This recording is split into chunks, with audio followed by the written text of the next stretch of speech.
I'm Dave Westcott, CEO of TransBlue. That's Rich. He shoots video, and that's Mark Wilson and his team. And Mark is one of our owners, and so he's just here hanging out, making sure I do a good job. So I'm just going to share a little bit. I talk about three things. It's all educationally focused. I talk about electric vehicles, snow removal, and asphalt, three big things that affect associations. I talk about my experience in that, so I'm just going to run through, but I'll share a little bit about myself. I started out actually working, one of the first jobs I had was in association management, believe it or not. And so being a condo manager, I know it's tough, right? I think I believe that it is one of the hardest jobs that anybody can ever do. And just my experience with that was, I got to be in the office at 8 o'clock in the morning. Don't get off until 5 o'clock. And then, however many properties you have, they have a board meeting once a month. So every single night you've got a board meeting, and there's only 20 working nights in a month, and you might have 10 meetings. So you could be in a meeting every single night. And, that's tough, right? That's just tough to get the work done. And on top of that, you've got, you're dealing with vendors, you're trying to get projects, you're trying to get work scheduled. And what I found was that one of the things that was just toughest was getting all the bids, right? Getting bids is such a hard thing because you pick up the phone and it's, we're too busy, or I'm going to be out there in 2 weeks, or, and so those were just some of the challenges. And, I think that one of the things that I've seen in being in construction for over 20 years and doing this is that there's tons of management companies out there. And interestingly enough, there's 10,400 and some homeowners associations in Washington state. 53% of the people in America live in a homeowners association. So like the industry that you're in has phenomenal growth, right? You can grow as big as you want. But one of the number one things that we see on the construction side is we'll work for a community association, and in 1 year it can flip management companies 2 to 3 times, right? The turnover is massive, right? Yeah, you don't want the community, you don't want this, and so we have a lot of work to do, and we want to be able to deliver an incredible customer experience. And so today, what I talk about is how do we deliver an incredible customer experience to you, but how do you deliver an incredible customer experience to your client? How do you increase that longevity, and how do you make your job really easier is some of the focus. And one of the things that and you can follow along through this book, and it's got all of if you want to take a note, you can take a note. If you don't, no big deal.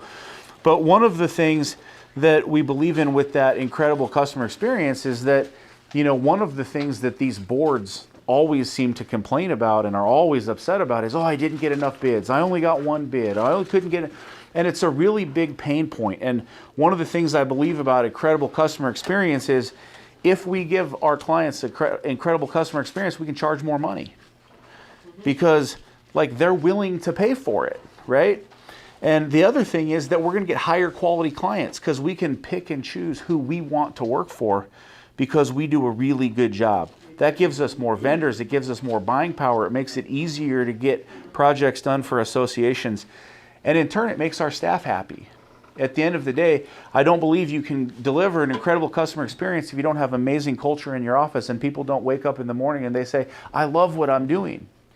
And when I worked in community association management, I'd get out of a meeting at 10 o'clock at night, and then I'd be back at work at 8 o'clock in the morning, and you check your voicemail, and it's full of, hey, this dog crapped in my backyard, and blah, blah, blah, and it's like, what am I doing, right? And so part of, what I love to talk about is how do we make that a better experience for the manager?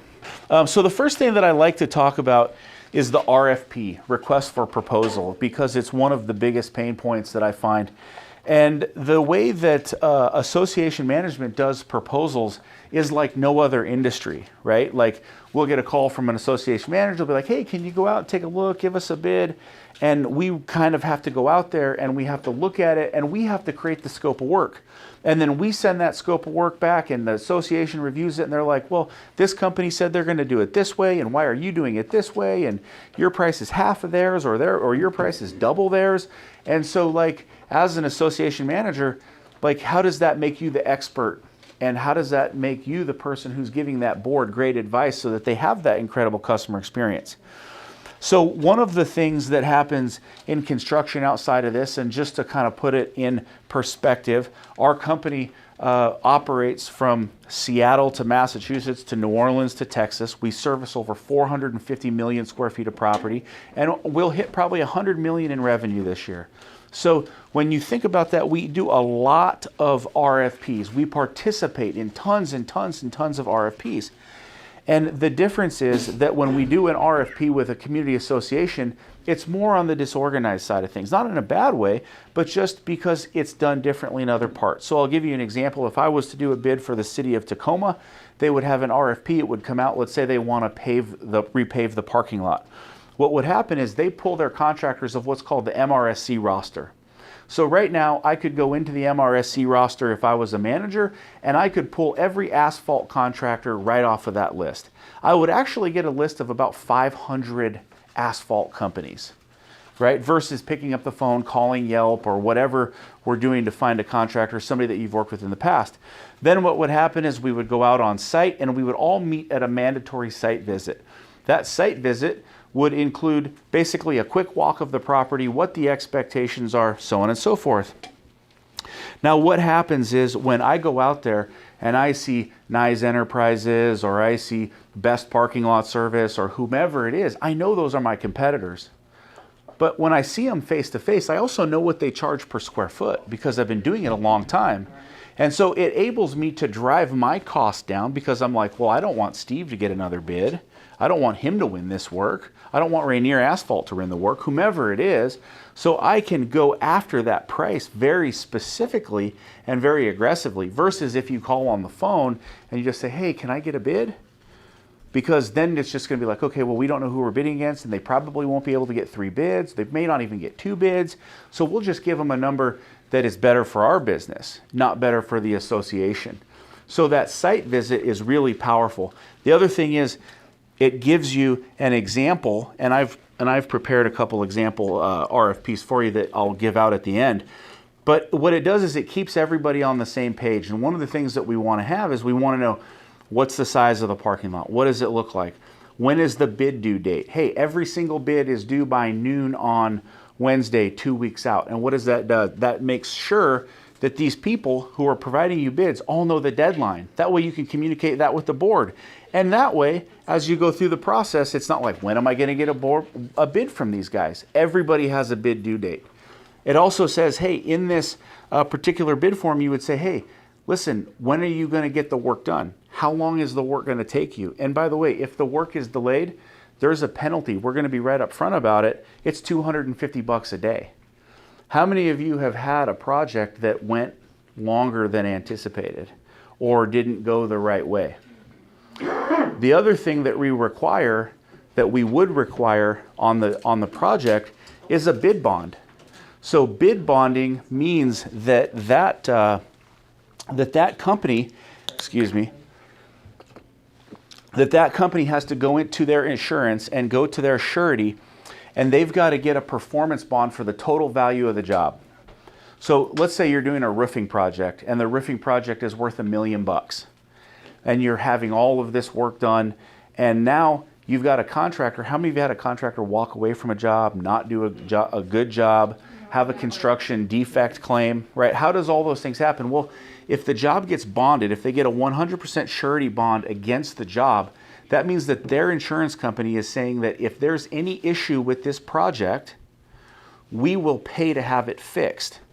So what does that do for you? That makes you look like a hero, right? Because now you've put this process in place, and now when there is an issue, because there will be, now you can go to that surety. Well, what's the difference? If you have a problem on a construction defect, maybe they're doing elastomeric decks, because that's always a big one, right? Or they're doing siding work and they've done something the wrong way. If there's an issue with that project, who do you go after? Well, now you go after the contractor, and you tell your board, well, we're going to file a lawsuit against them, and we're going to go after their bond, and we're going to go through this process, and it's going to take 2 years. And what does it take to go to trial? 100 grand, right? To actually get to trial? Just to get to summary judgment is going to be 15, 20 grand. But what happens when that surety is in place is you just turn that right over to the surety, and the surety now goes after that company. I was talking to an association yesterday who was using a roofing company. They paid them $151,000 down payment, and they walked with the money and then filed bankruptcy beginning of this last year for an association, right? And it's like, now they're out all that money, now it's not happening. Well, what would have happened if they had got that bid bond? Because that's a very simple process that any insurance company can provide for your services. And you know what it costs the contractor? It costs the contractor on average 3% of the job cost. That's the cost for that surety.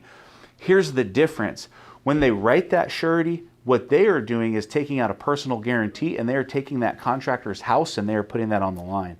So I guarantee you that when they do that work, they're going to execute at the highest level possible because their house is on the line. Whereas you, and as an association, you've just got a lawyer that says, we're going to file a lawsuit against you.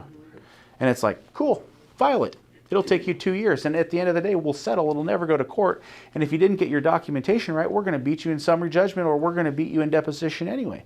So as you go through that process, that's something that really makes you stand out as a management company, is by requiring that bid bond. I've been doing this, like I said, in this construction over 20 years. I've never once been requested a bid bond from a community association project. Never once. But I'm doing work for Wayfair all across the United States. Just finished a job in New Jersey. Just finished a job for Granger in Chicago. Every one of those projects required a bid bond. Every single one of them. And you might be thinking to yourself, well, we'll never get anybody to do this. We're having a hard enough time getting the people out here to give us the bids anyways. And it comes down to the process. It comes down to every time there's a project, holding that site meeting, bringing multiple contractors out, using the MRSC roster, if that's one tip that I can share with you. Because the cool thing about that roster is that's where all these contractors that do government work are located. You're not going to find them on Yelp. But when you find them, you can pull the asphalt guys, and you can get 500 asphalt guys, 300 roofers. And guess what? They're licensed, they're bonded, they're insured. And guess what? They are focused on one thing, the low bid. Because that's how all that work happens. If I go to the city of Tacoma and do some work, if I'm the high bidder, I don't get the work. So I'm going to give my best, most responsive price. And what you'll find is that you're able to reduce costs. I'll give you an example. Roofing costs for an association would be bid all day long by pretty much anybody that you call, and we track these numbers all the time, at about $6.50 a square foot, tear off and replace with a 50-year certainteed roof. That's about industry average what that's going for right now. If we go out and pull a job off the MRSC roster, and you can see who won because it's all public knowledge, you can see that that work is going for about $3.33 a square foot. Almost half. Your clients are paying almost double. And so if you want to talk about delivering something that no other management company can deliver, it's really focusing on where you're getting those contractors, how you're utilizing those contractors, and what that RFP process looks like. And when you do the award, when you give them the award for the work, it's making sure that it's contracted in the right way. One of the things that I believe is that a management association or a homeowners association, I know you sign on behalf of the association, should never sign a contractor's proposal. Now, I should never tell you this because I'm a contractor, but those terms are in my favor. Like, they're not in the association's favor. And I know that so many associations, they just sign it, signed on behalf of X, Y, and Z. And you know what? That's all rigged against them. I would never put a time is of the essence clause in my own contract. No way. I want to be able to delay that as much as I can if something happens, right? Just as the honesty of being a contractor. So one of the great things is, you know, you work with Barker Martin or Condo Law or any of those and say, hey, draft us a template contract that we're going to use on every project for this homeowners association. Make you look amazing. So that's a little bit about RFPs. One of the biggest things affecting associations is electric vehicle charging. And I'm sure that you're coming into, you're having these conversations, you're talking to people about this stuff right now. I did a presentation at CAI. I don't know if any of you happened to catch that. If you did, oh cool, thank you, that was awesome. We had a good time there. But that legislation that's coming into play right, is going to be huge on associations. So how are you preparing the association for the electric vehicle charging? I've done, I think this week I've probably done 5 or 6 board meetings already just this week with condo associations that are like, hey man, we have to get this infrastructure set up. We have to understand what the implications are to us. And it's simple, right? As an association, we have to bring the power out to the to the charge point so that the owner can have it installed, right? The installation of the actual unit is on the owner, but we are responsible for all the infrastructure. And so one of the things that's facing us is like, if we don't do that, if an owner comes up and they say, hey, I want to install a charging station and you don't have that infrastructure there, what happens? What do you tell that owner? Well, the way that this legislation is put together, and I included a copy, just a quick bullet point on the legislation in my little get-together here, is, and I think it's on page like 11 or 12 or so. Yeah, it starts on page 11, but it's really important that we are understanding this and we're understanding to communicate this. And what we're saying is that all vehicles sold by 2030 have to be electric, right? Well, even if you go buy a vehicle in Oregon or Idaho, guess what? You can't register it here past 2030. So all of these vehicles have to be electric. And when we think about that, like, that's crazy, right? California has said 2035. Amazon has zero carbon by 2040. The Paris Agreement by 2050. You think of all of the homeowner associations, we're all going to be affected drastically by what this looks like. Just for fun, I included this picture of a little Lego set. I was at the Fred Meyer's and my daughter wanted some Legos and I was like, whoa, this is crazy. But that's how prevalent these are in our society, right? Like, this is pushed on such a level that even when you go to the Fred Meyer's, you're plugging in your car. And I was at an association meeting about a month ago. No kidding. A guy gets up and the board had asked me to come out and give this presentation. And some guy got up and said, you're effing crazy. This is all propaganda. The people who are voted in who want this are getting voted out. And I'm like, well, that's one way to look at it. But we're not going to stop what's happening on the electrical side. And it might be slower in other states, but we're a very progressive state on the environmental side. So we've got to be really, really prepared for what we're going through. Just some national stats. There are 276 million vehicles in the United States, and there are 370,000 homeowners associations. You know what's cool about that? You can expand your business outside of Washington because there's 49,000 homeowners association in California, almost that many in Florida, and Texas is right behind. Outside of that, you've got Illinois and then Washington, and that's like pretty much it. Everybody else has very few amount of homeowners associations. And so you have these amazing footprints. Arizona doesn't pull on the stat when I pull it because it's under 5,000. So I only look at states that have more than 5,000 associations when I pulled these stats. They may, but that on the stat that I just pulled, this is what it came up, right? So it basically there represents 40 million households. 53% of the people in America live in a community association. And Arizona may be up there, but Texas, Florida, California, those are the big ones. So our legislation, what does that look like, and how are we going to manage this with our associations? Well, one of the things that we know is that we've had a lot of communication with association reserves. I'm sure maybe you use them, maybe you don't for your communities.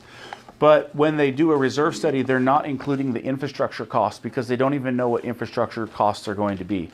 Infrastructure costs, what we find is that if you have a condominium building that was, call it a converted, an apartment convert, and it's got around 250 units, and maybe it spans across 8 acres, 10 acres, a property of that size, the infrastructure to put that together is ranging anywhere between 1.5 and 2.6 million in costs. Right? You think about all of those costs. Now, That is a crazy amount of money that's not on a reserve study, that nobody is budgeting for. And a lot of associations don't have fully funded reserves anyways, right? They're already struggling to make that 10% transfer into their reserve account. So what's going to happen, and we know how fast time goes by. My daughter is 7. It feels like she was born yesterday, right? Time is gone like that. So one of the things that we're talking about, and we do this for free, there is absolutely no obligation at all to use our service. But we put on these presentations for the board just to talk to them about the legislation, to talk to them about what's going on in their association. And it really helps to educate them so they can start putting that money aside. And it makes you guys look good, because you're like, hey, we can bring in an expert that will talk to you about how this is going to impact your business. And so I think that that's a really important thing.